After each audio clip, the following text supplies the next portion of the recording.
Viewers welcome back on programme. So viewers गलबात करन जा रहे हैं कि सरदार सिमरजीत सिंह मान मैंबर पार्लीमेंट संगरूर ਨੂੰ एक बार फिर कश्मीर ਵਿੱਚ दाखिल होने ਤੋਂ रोकया गया है। उन्होंने ऐलान किया है कि वो अगली पार्लीमेंट की चोन श्रीनगर तो लड़नगे। सो इस बारे आप गलबात करन जा रहे हैं और नाल ही गुरबाणी विचार इंसान तो ना पाई जाएगी। सो असी चाहांगे कि तुसां ने इसी तरह बने रहना। देखन सुनने या लिखन लई तुहाडा सब दा बहुत बहुत धन्नवाद जी। डॉक्टर साहब की विचार ने देखो संगरूर तो मैंबर पार्लीमेंट सरदार सिमरजीत सिंह मान ਜਿਹੜੇ ਸ਼੍ਰੋਮਣੀ ਅਕਾਲੀ ਦਲ ਅੰਮ੍ਰਿਤਸਰ ਦੇ ਪ੍ਰੈਜ਼ੀਡੈਂਟ ਨੇ ਔਰ ਪਿਛਲੇ ਲਗਭਗ 38 ਸਾਲਾਂ ਤੋਂ ਹੀ ਲਗਾਤਾਰਤਾ ਨਾਲ ਉਹਨਾਂ ਨੇ ਖਾਲਿਸਤਾਨ ਦਾ ਝੰਡਾ ਚੁੱਕਿਆ ਹੋਇਆ। 5 ਸਾਲ ਉਹਨਾਂ ਨੇ ਰਿਗੋਰਸ ਇੰਪ੍ਰਿਜ਼ਨਮੈਂਟ ਕੱਟੀ 1984 ਤੋਂ 1999 ਤੱਕ। ਜਦੋਂ ਉਹ ਪਹਿਲੀ ਵਾਰ ਜੇਲ੍ਹ ਦੇ ਵਿੱਚ ਹੁੰਦਿਆਂ ਹੀ ਲਗਭਗ 3 ਲੱਖ ਵੋਟਾਂ ਦੇ ਫਰਕ ਨਾਲ ਤਰਨਤਾਰਨ ਪਾਰਲੀਮਾਨੀ ਹਲਕੇ ਤੋਂ ਜਿੱਤੇ। ਇਹ ਵੱਖਰੀ ਗੱਲ ਹੈ ਕਿ ਉਹਨਾਂ ਨੇ ਫਿਰ ਇਹ ਦੱਸਦੇ ਆ ਕਿ ਭਾਰਤ ਦਾ ਆਇਨ ਵੀ ਜੋ ਸਾਨੂੰ ਹੱਕ ਦਿੰਦਾ ਹੈ, ਸਿੱਖਾਂ ਨੂੰ ਉਹ ਹੱਕ ਵੀ ਹਾਸਲ ਨਹੀਂ ਨੇ ਕਿ ਹੁਣ ਜੇ ਭਾਰਤ ਦਾ ਆਇਨ ਆਰਟੀਕਲ 25(b) ਸਿੱਖਾਂ ਨੂੰ ਜਿਹੜਾ ਕਿਰਪਾਨ ਪਹਿਨਣ ਦਾ ਹੱਕ ਦਿੰਦਾ ਹੈ, ਤੇ ਜਦੋਂ ਉਹਨਾਂ ਨੇ ਸਹੁੰ ਚੁੱਕਣ ਦੇ ਲਈ ਕਿਰਪਾਨ ਦੇ ਨਾਲ ਜਾਣਾ ਚਾਹਿਆ ਤਾਂ ਉਹਨਾਂ ਨੂੰ ਕਿਹਾ ਜੀ ਨਹੀਂ, ਤੁਸੀਂ ਕਿਰਪਾਨ 3 ਫੁੱਟੀ ਨਹੀਂ ਲੈ ਸਕਦੇ, ਗਾਤਰੇ ਵਾਲੀ ਰੱਖ ਸਕਦੇ। ਉਹਨਾਂ ਨੇ ਸਹੁੰ ਨਹੀਂ ਸੀ ਚੁੱਕੀ। ਉਸ ਤੋਂ ਬਾਅਦ ਉਹ ਇੱਕ ਵਾਰ MP ਬਣੇ, 2 ਵਾਰ ਸ਼ਾਇਦ ਡਿਫੀਟ ਵੀ ਹੋਏ, ਤੇ ਹੁਣ ਇਸੇ ਵਰੇ ਕੁਝ ਮਹੀਨੇ ਪਹਿਲਾਂ ਉਹ ਥੰਪਿੰਗ ਚੰਗੀ ਮੈਜੋਰਟੀ ਦੇ ਨਾਲ ਪਾਰਲੀਮੈਂਟ ਮੈਂਬਰ ਬਣੇ ਨੇ। ਸੋ ਸਿਮਰਨਜੀਤ ਸਿੰਘ ਮਾਨ ਸਿਰਫ ਸਿੱਖਾਂ ਦੀ ਆਵਾਜ਼ ਹੀ ਨਹੀਂ ਨੇ। ਉਹ ਜੇ ਉਹਨਾਂ ਦਾ ਪਾਰਲੀਮੈਂਟਰੀ ਜਿਹੜਾ ਉਹਨਾਂ ਦਾ ਟੈਨਿਓਰ ਹੈ ਉਸ ਵੱਲ ਨਜ਼ਰ ਮਾਰੀਏ ਤੇ ਉਹਨਾਂ ਨੇ ਕਸ਼ਮੀਰ ਦੇ ਮੁੱਦੇ ਦੇ ਉੱਤੇ, ਮੁਸਲਮਾਨਾਂ ਦੇ ਹੱਕ, ਜਦੋਂ ਬਾਬਰੀ ਮਸਜਿਦ ਢਾਈ ਗਈ ਉਸ ਵੇਲੇ ਵੀ ਉਹ ਪੂਰਾ ਜਥਾ ਲੈ ਕੇ ਉੱਥੇ ਜਾਣ ਨੂੰ ਸੀ, ਰਾਹ 'ਚ ਉਹਨਾਂ ਨੂੰ ਰੋਕ ਲਿਆ ਗਿਆ। ਟਰਾਈਬਲਸ ਦੇ ਹੱਕਾਂ ਲਈ ਵੀ, ਦਲਿਤਾਂ ਦੇ ਹੱਕਾਂ ਲਈ ਵੀ। ਸੋ ਕਿਉਂਕਿ ਉਹਨਾਂ ਦੀ ਹਾਈਲੀ ਐਜੂਕੇਟਡ ਨੇ, ਇੰਟਰਨੈਸ਼ਨਲ ਪੋਲੀਟਿਕਸ ਦੇ ਉੱਤੇ ਵੀ ਪਕੜ ਹੈ, ਨਿਊਕਲੀਅਰ ਮੁੱਦੇ ਦੇ ਉੱਤੇ ਵੀ ਕਿ ਇੰਡੀਆ ਨਿਊਕਲੀਅਰ ਔਰ ਅਸੀਂ ਜਿਹੜਾ ਵਿੱਚ 2 ਨਿਊਕਲੀਅਰ ਪਾਵਰਸ ਦੇ 3 nuclear powers India, China, Pakistan, ਅਸੀਂ ਤਾਂ ਮਾਰੇ ਜਾਵਾਂਗੇ ਸਾਰੇ ਪਾਸਿਓਂ, ਸਾਡੀ ਸਿਵਲਾਈਜੇਸ਼ਨ ਤਬਾਹ ਹੋਏਗੀ। ਔਰ ਹੁਣ ਵੀ ਜਦੋਂ 5 ਅਗਸਤ 2019 ਨੂੰ ਕਸ਼ਮੀਰ ਦਾ ਸਟੇਟਸ ਖਤਮ ਕਰਕੇ ਆਰਟੀਕਲ 370(35)(a) ਖੁੱਲੀ ਜੇਲ੍ਹ ਬਣਾਇਆ, ਉੱਥੇ ਕੀ ਚੱਲ ਰਿਹਾ ਹੈ ਕੀ ਨਹੀਂ, ਕਿਉਂਕਿ ਸਭ ਕੁਝ ਕੱਟ ਆਫ ਹੈ।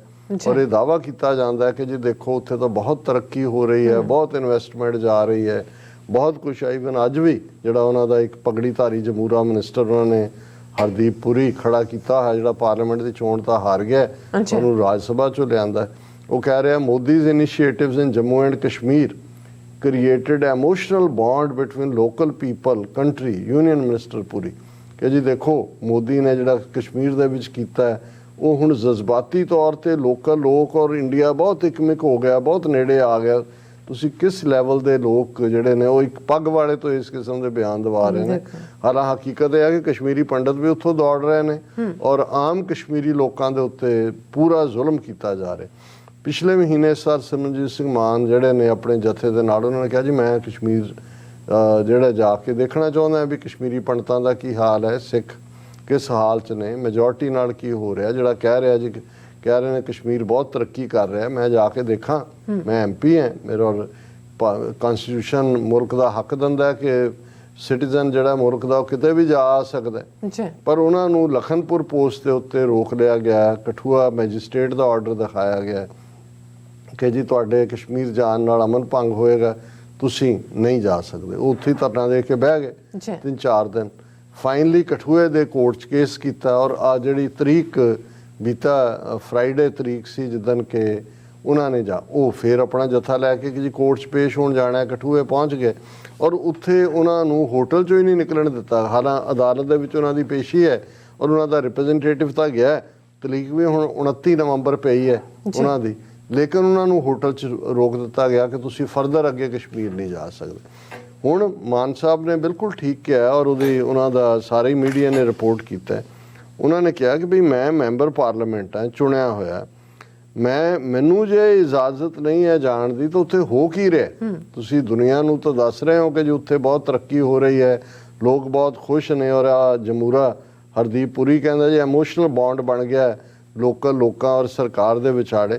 ਪਰ ਉਹਨਾਂ ਨੇ ਇਹ ਕਿਹਾ ਕਿ ਭਾਈ ਇਹ ਮੈਨੂੰ ਜਿਹੜਾ ਜੇ ਜਾਣ ਦਾ ਹੱਕ ਨਹੀਂ ਹੈ, ਇੱਕ MP ਦੇ ਹੁੰਦੇ ਆ ਤੇ ਫਿਰ ਬਾਕੀ ਲੋਕਾਂ ਦਾ ਉੱਥੇ ਕੀ ਹਾਲ ਹੈ। ਉਹਨਾਂ ਨੇ ਕਿਹਾ he has every right to visit any part of the country and is going to contest the next parliament election from Srinagar in 2024। ਉਹਨਾਂ ਨੇ ਕਿਹਾ ਜੀ ਠੀਕ ਹੈ, ਤੁਸੀਂ ਮੈਨੂੰ ਹੁਣ ਨਹੀਂ, ਜਾਂ ਮੈਂ ਇਲੈਕਸ਼ਨ ਹੀ ਜਿਹੜੀ ਹੈ MP ਦੀ ਅਗਲੀ ਸ੍ਰੀਨਗਰ ਤੋਂ Very ਲੜਾਂ। nice.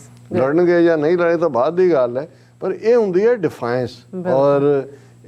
ਔਰ ਮੈਂ ਸਮਝਦਾ ਵੀ ਜੇ ਉੱਥੋਂ ਬੈਠੇ ਵੀ ਭਾਵੇਂ ਨਾ ਜਾਣ ਦੇਣ, ਉਹ ਸ੍ਰੀਨਗਰ ਦੇ ਮੁਸਲਮਾਨ ਆਪਣੇ ਜਿਹੜੇ ਜਮੂਰੇ ਨੇ ਉਹਨਾਂ ਦੇ ਕਈ ਡਰੇ ਹੋਏ, ਉਹਨਾਂ ਨਾਲੋਂ ਮਾਨ ਨੂੰ ਵੋਟਾਂ ਪਾਉਣਗੇ। ਉਹ ਕਹਿਣਗੇ ਵੀ ਇਹ ਸਰਦਾਰ ਜੀ ਹਮਾਰੇ ਨੁਮਾਇੰਦੇ ਹੈ। ਪਰ ਮੈਂ ਸਮਝਦਾ ਵੀ ਮਾਨ ਸਾਹਿਬ ਦੀ ਇਹ ਦਲੇਰਾਨਾ, ਔਰ ਇਹ ਜਿਹੜਾ ਜਦੋਂ ਅਸੀਂ ਸਿੱਖੀ ਦੀ ਗੱਲ ਕਰਦੇ ਕਿ ਭਾਈ ਸਿੱਖ ਹਮੇਸ਼ਾ ਜਿਹਦੇ ਨਾਲ ਧੱਕਾ ਹੁੰਦਾ ਉਹਦੇ ਨਾਲ ਖਲੋਂਦਾ, ਖੁਦ ਧੱਕਾ ਨਹੀਂ ਕਰਦਾ, ਪਰ ਕਿਸੇ ਨਾਲ ਹੁੰਦਾ ਧੱਕਾ ਵੀ ਉਹ ਨਹੀਂ ਸਹਾਰਦਾ। ਔਰ 24 ਨਵੰਬਰ ਦਾ ਦਿਨ ਆ ਰਿਹਾ ਬਹੁਤ ਜਲਦੀ, ਜਦੋਂ ਕਿ ਗੁਰੂ ਤੇਗ ਬਹਾਦਰ ਸਾਹਿਬ ਦੀ ਸ਼ਹਾਦਤ ਨੂੰ ਅਸੀਂ ਯਾਦ ਕਰਾਂਗੇ ਮੁਗਲਾਂ ਸ਼ਾਹੀ ਕੈਲੰਡਰ ਮੁਤਾਬਕ ਇਹੀ ਦਿਨ ਹੈ। ਔਰ ਕਿ ਜਿਨ੍ਹਾਂ ਦੇ ਧਾਰਮਿਕ ਔਰ ਦੂਜੀਆਂ ਰਿਵਾਜਾਂ ਜਾਂ ਉਹਨਾਂ ਦੇ ਮਜ਼ਹਬ 'ਚ ਕੋਈ ਯਕੀਨ ਤਾਂ ਦੂਰ ਦੀ ਗੱਲ, ਜਿਹਨੂੰ ਨਕਾਰਿਆ ਹੋਇਆ ਸੀ ਗੁਰੂ ਸਾਹਿਬ ਨੇ, ਪਰ ਜਦੋਂ ਉਹਨਾਂ ਨਾਲ ਧੱਕਾ ਹੋਇਆ ਤੇ ਗੁਰੂ ਤੇਗ ਬਹਾਦਰ ਸਾਹਿਬ ਨੇ ਆਪਣੀ ਸ਼ਹਾਦਤ ਦਿੱਤੀ। ਇਸੇ ਤਰ੍ਹਾਂ ਉਸੇ ਹੀ ਰਾਹ ਤੇ ਚੱਲਦੇ ਆ ਸਰ ਸਿਮਰਨਜੀਤ ਸਿੰਘ ਮਾਨ। ਬੇਸ਼ੱਕ ਸ੍ਰੀਨਗਰ ਜਾਂ ਕਸ਼ਮੀਰ ਕੋਈ ਪੰਜਾਬ ਦੀ ਸਿਆਸਤ 'ਚ ਉਹਨਾਂ ਨੂੰ ਕੋਈ ਉਹਦੇ ਨਾਲ ਨਹੀਂ ਫਾਇਦਾ ਹੋਣਾ, ਉਹ ਇਸ ਉਮਰ 'ਚ ਵੀ ਆ ਕੇ ਉੱਥੇ ਜਾ ਕੇ ਉਹਨਾਂ ਨੂੰ ਇਹ ਦੱਸ ਰਹੇ ਨੇ ਕਿ ਭਾਈ ਅਸੀਂ ਤੁਹਾਡੇ ਨਾਲ ਖਲੋਤੇ ਹਾਂ।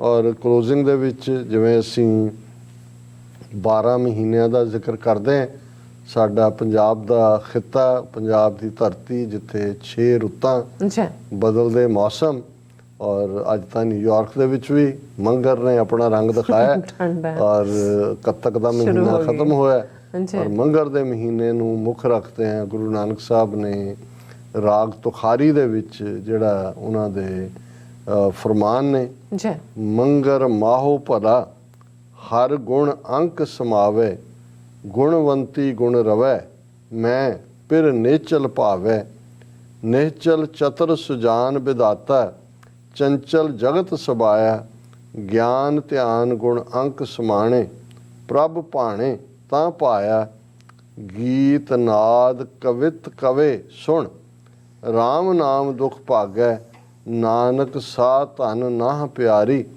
ਅਬ ਭਗਤੀ ਪਿਰ ਆਗੈ।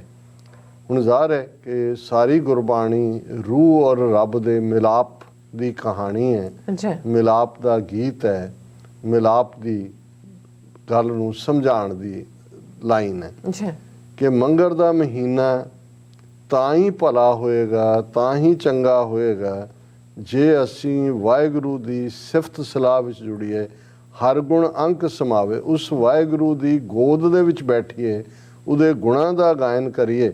ਔਰ ਜਦੋਂ ਅਸੀਂ ਇਸ ਹਾਲਤ ਦੇ ਵਿੱਚ ਹੁੰਦੇ ਹਾਂ, ਉਸ ਵਾਹਿਗੁਰੂ ਦੀ ਗੁਣ ਗਾਇਨ ਇਹ ਰੂਹ ਕਰਦੀ ਹੈ, ਫਿਰ ਉਹ ਵਾਹਿਗੁਰੂ ਜਿਹੜਾ ਹਮੇਸ਼ਾ ਰਹਿਣ ਵਾਲਾ ਹੈ, ਮੈਂ ਫਿਰ ਨਿਹਚਲ ਭਾਵ ਜਿਹੜਾ ਹਮੇਸ਼ਾ ਰਹਿਣ ਵਾਲਾ ਹੈ, ਤੇ ਜਦੋਂ ਰੂਹ ਉਸ ਵਾਹਿਗੁਰੂ ਦੇ ਗੁਣ ਗਾਇਨ ਕਰੇਗੀ ਤਾਂ ਉਸ ਵਾਹਿਗੁਰੂ ਨੂੰ ਚੰਗਾ ਲੱਗਦਾ ਹੈ, ਉਹ ਆਪਣੇ ਨਾਲ ਆਪਣੇ ਅੰਕ ਦੇ ਵਿੱਚ, ਆਪਣੀ ਗੋਦੀ ਦੇ ਵਿੱਚ ਵਾਹਿਗੁਰੂ ਆਪਣੀ ਗਲਵਕੜੀ ਦੇ ਵਿੱਚ ਉਹਨਾਂ ਰੂਹਾਂ ਨੂੰ, ਉਹਨਾਂ ਪਿਆਰਿਆਂ ਨੂੰ ਲੈਂਦਾ ਹੈ। ਨਿਹਚਲ ਚਤਰ ਸੁਜਾਨ ਵਿਦਾਤਾ, ਕਿ ਉਹ ਵਾਹਿਗੁਰੂ ਨਿਹਚਲ ਹੈ, ਨਾ ਹਿੱਲਣ ਵਾਲਾ ਹੈ, ਸਿਆਣਾ ਹੈ, ਸਭ ਤੋਂ ਉਹ ਵਿਦਾਤਾ ਹੈ, ਹਰ ਇੱਕ ਦੀ ਕਿਸਮਤ ਰੱਖਣ ਵਾਲਾ ਹੈ। ਇਹ ਜਿਹੜਾ ਸੰਸਾਰ ਹੈ ਇਹ ਚੰਚਲ ਹੈ, ਉਹ ਆਪਣੀ ਮਾਇਆ ਦੀ ਚੰਚਲਤਾ ਦੇ ਵਿੱਚ ਫਸਿਆ ਹੋਇਆ ਹੈ। ਵਾਹਿਗੁਰੂ ਦੇ ਗੁਣਾਂ ਵਾਲੇ ਸਹਿਜ ਦੇ ਵਿੱਚ, ਧੀਰਜ ਦੇ ਵਿੱਚ ਰਹਿਣ ਵਾਲੇ ਨੇ। ਔਰ ਜੇ ਵਾਹਿਗੁਰੂ ਦੇ ਗਿਆਨ ਦੇ ਵਿੱਚ, ਉਸ ਦੇ ਧਿਆਨ ਦੇ ਵਿੱਚ ਇਹ ਸਾਡੀ ਰੂਹ ਲੱਗ ਜਾਏ ਤਾਂ ਫਿਰ ਇਸ ਗੱਲ ਦੇ ਉੱਤੇ ਯਕੀਨ ਹੋਏਗਾ ਕਿ ਜੋ ਵਾਹਿਗੁਰੂ ਕਰਦਾ ਹੈ ਉਹ ਠੀਕ ਕਰਦਾ ਹੈ, ਅਸੀਂ ਉਸ ਦੇ ਭਾਣੇ ਦੇ ਵਿੱਚ ਹੀ ਜਿਉਣਾ। ਦੁਨਿਆਵੀ ਤੌਰ ਦੇ ਉੱਤੇ ਜੋ ਵੀ ਅਸੀਂ ਦੁਨਿਆਵੀ ਚੀਜ਼ ਸੁਣਦੇ ਹਾਂ, ਉਹ ਭਾਵੇਂ ਗੀਤ ਨੇ, ਉਹ ਸ਼ਬਦ ਹੈ, ਉਹ ਕਵਿਤਾ ਹੈ, ਉਹ ਸਾਰੀ ਜੇ ਤਾਂ ਉਹ ਵਾਹਿਗੁਰੂ ਦੇ ਗੁਣਾਂ ਨਾਲ ਜੁੜੇ ਹੋਏ ਨੇ, ਫਿਰ ਉਹਨਾਂ ਨੂੰ ਸੁਣਦਿਆਂ, ਉਹਨਾਂ ਨੂੰ ਮੰਨਦਿਆਂ ਸਾਡੇ ਸਾਰੇ ਦੁੱਖ ਦੂਰ ਹੁੰਦੇ ਨੇ। ਸੁਣ RAM ਨਾਮ ਦੁਖ ਭਾਗੇ, ਨਾਨਕ ਸਾ ਤਨ ਨਾਹ ਪਿਆਰੀ।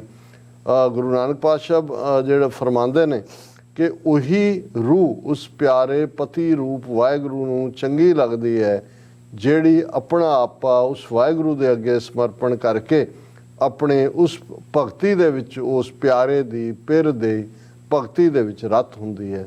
ਸੋ ਇਹ ਅੱਜ ਦਾ ਵਿਚਾਰ ਹੈ, ਜਿਸ ਦਾ ਭਾਵ ਜ਼ਾਹਰ ਹੈ ਕਿ ਇਹ ਮੰਗਰ ਦਾ ਮਹੀਨਾ ਵਾਹਿਗੁਰੂ ਦੀ ਯਾਦ ਦੇ ਵਿੱਚ ਬੀਤੇ, ਉਸ ਦੇ ਗੁਣ ਗਾਇਨ ਕਰੀਏ, ਚੰਚਲ ਮਾਇਆ ਤੋਂ ਪਾਸੇ ਜਾ ਕੇ ਸਹਿਜ ਗੈਰ ਗੰਭੀਰ ਗੁਣਾਂ ਵਾਲੇ ਵਾਹਿਗੁਰੂ ਨੂੰ ਆਪਣੀਆਂ ਯਾਦਾਂ ਵਿੱਚ ਰੱਖੀਏ ਤੇ ਫੇਰ ਹੀ ਲੋਕ ਸੁਖੀਏ ਪਰਲੋਕ ਸੁਹੇਲੇ। ਨਾਨਕ ਹਰ ਪ੍ਰਭ ਆਪੇ ਮੇਲੇ ਵਾਲੀ ਅਵਸਥਾ ਬਣ ਪ੍ਰਾਪਤ ਜਾਂਦੀ ਹੋਏ। ਹੈ ਜੀ। ਡਾਕਟਰ ਸਾਹਿਬ ਤੁਹਾਡਾ ਬਹੁਤ ਬਹੁਤ ਸ਼ੁਕਰੀਆ, ਤੁਸੀਂ ਅੱਜ ਦੇ ਅਹਿਮ ਇਸ਼ੂ ਤੇ ਅੱਜ ਦਾ ਵਿਚਾਰ ਸਾਡੇ ਦਰਸ਼ਕਾਂ ਨਾਲ ਸਾਂਝਾ ਕੀਤਾ। ਇਸ ਵਾਸਤੇ ਆਪਣੇ ਵਿਊਅਰਸ ਕੋਲ ਨੇ ਇਜਾਜ਼ਤ।